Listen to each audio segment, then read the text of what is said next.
اور جب کوئی معاشرہ جو ہے وہ فتنہ اور فساد کا شکار ہو جاتا ہے نا تو بالکل کہانی بدل جاتی ہے. ٹھیک, آج نکاح مشکل, زنا آسان.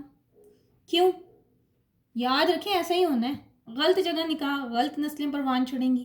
یہ آج بھی آپ دنیا میں دیکھ رہے ہیں ادھر ادھر سے. تو ان آیتوں میں ایک اصولی بات کی گئی ہے.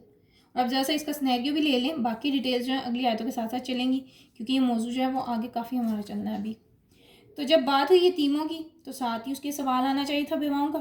اور اب جب بیوہ کی بات آئے گی تو جو فوت ہوا اسے پتہ نہیں کہ وہ مسلمان بھی ہے کہ نہیں.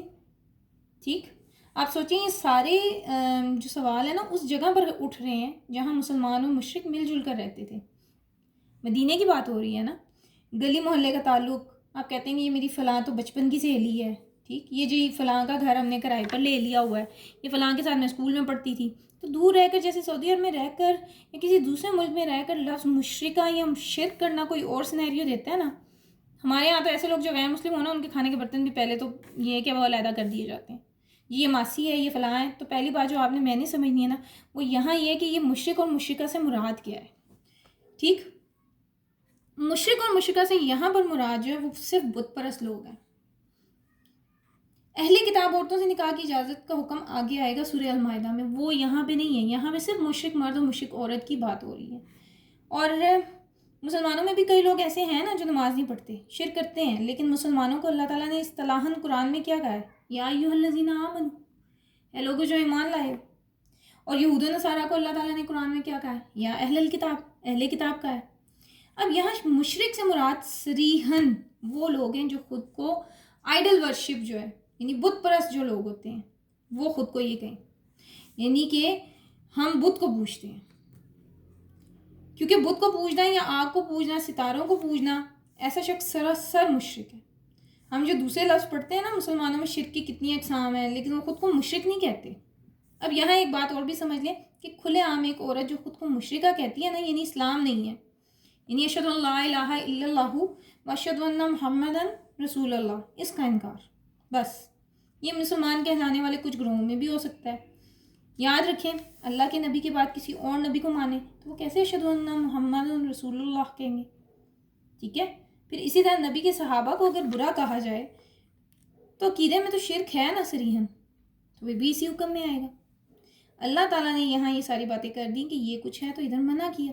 یہ بہت بڑی بات ہے. آپ دیکھیں کہ گھر کے اندر سے ہی تو سوچیں نکلتی ہیں. شادی بیاہ کے اثرات زندگیوں میں آتے ہیں, تعلقات پر, روایات پر, مذہب پر تبدیلیاں آ جاتی ہیں. عورت مرد کو اور مرد عورت کو متاثر کرتے ہیں. ایک کی سوچ دوسرے پر, دوسرے کی سوچ پہلے پر جائے گی.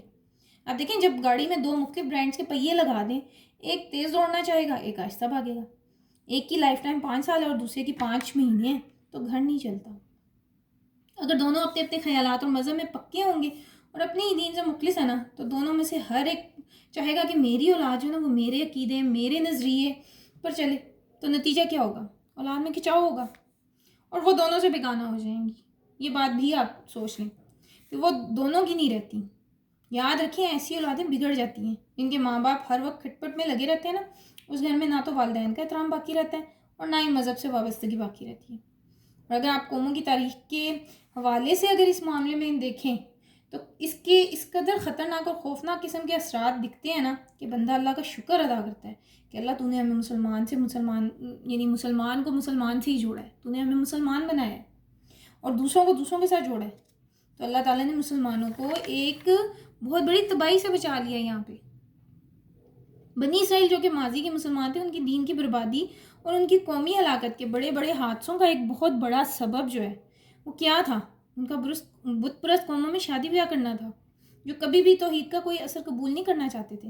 اور مسلمانوں کی تاریخ بھی کھول کے دیکھ لیں, یہ جو ہم بگڑے ہوئے ہیں نا, آپ پڑھیں کبھی مغلیہ خاندان اور نوابوں کا دور, جب غیر مسلم عورتیں داشتائیں بنا کر اور حرم بنا کر محلوں میں داخل کر دی گئیں, مسلمانوں کی نسلیں بگڑ گئیں. ایک بادشاہ نے اپنے نفس کی خواہش پوری کرنے کے لیے کسی بت پرست عورت کو گھر میں بلا لیا, بس وہ تو پھر ایک جراثیم چھوٹا سا چھوٹا. مسلمانوں کی تاریخ اللہ کے اس حکم سے بغاوت اور لاپرواہی کے نتیجے میں داغدار ہے. کتنے بڑے بڑے حادثات سے امت دوچار ہو چکی ہے. آپ دیکھیں مغلیہ سلطنت میں ہندو راجاؤں کے ہاں سیاسی مصلحت کے تحت شادیاں کروائی جاتی تھیں. وہ فائدے دینے لینے کے لیے اپنی اپنی عورتوں کی شادیاں کرواتے تھے. یہ کسی وجہ سے مان لیتے. نتیجہ کیا ہوا کہ ہندوؤں کے عقائد, ان کے وہم, ان کی رسمیں, ان کی عبادات کے طریقے مسلمانوں میں آ گئے ہیں.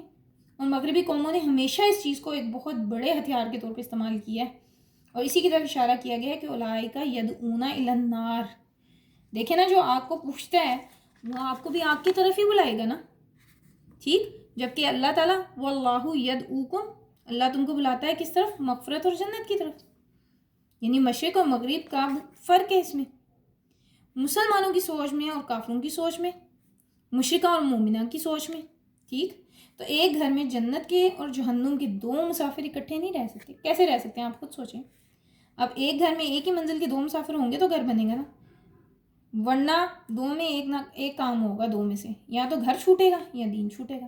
گھر بچاتے ہوئے دین پھر بگڑ جاتا ہے، پھر کہتے ہیں کہ جی میں نے تو گھر تو نہیں بگاڑنا نا، میاں کو تو ناراض نہیں کرنا، اور وہ کہتے ہیں جی میں نے تو اب بیگم کو ناراض نہیں کرنا، تو پھر ملی بھگت رہتی ہے. تو پھر یا تو جنت گئی یا دنیا جہنم بن گئی. تو اللہ نے یہاں ایک جنرل اصول بتا دی ہے. باقی ساری ڈیٹیلز ہم انشاءاللہ آگے پڑھیں گے. اللہ سے دعا ہے کہ اللہ ہماری اصلاح کر دے، اور ہمیں یہ چوائس بھی دے دی ہوئی ہے اللہ تعالیٰ نے، اور ہماری یہ چوائس ہے. آج ہمارے ینگ بچوں کو جو ویسٹرن کنٹریز میں ہے نا، یہ ایسی جگہوں پر ہیں جہاں بہت سارے کلچر مکس ہیں. یہ موضوع بیٹھ کر سمجھانے والا ہے. شادی سے پہلے، بلوغت سے پہلے یہ موضوع سکھا دیں، کیونکہ یہ باتیں جو ہیں یہ ہمارے دین کی بیس ہیں.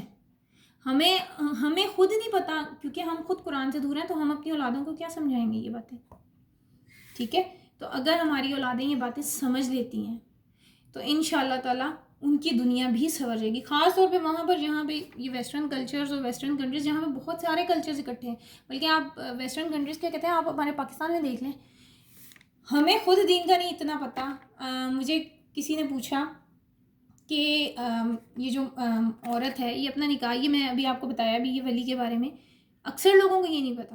یہ جو کورٹ میرجز ہوتی ہیں یا لڑکیاں جو بھاگ کے شادی کر لیتی ہیں، تو کیا وہ ولی کے بغیر ہی کرتی ہیں نا؟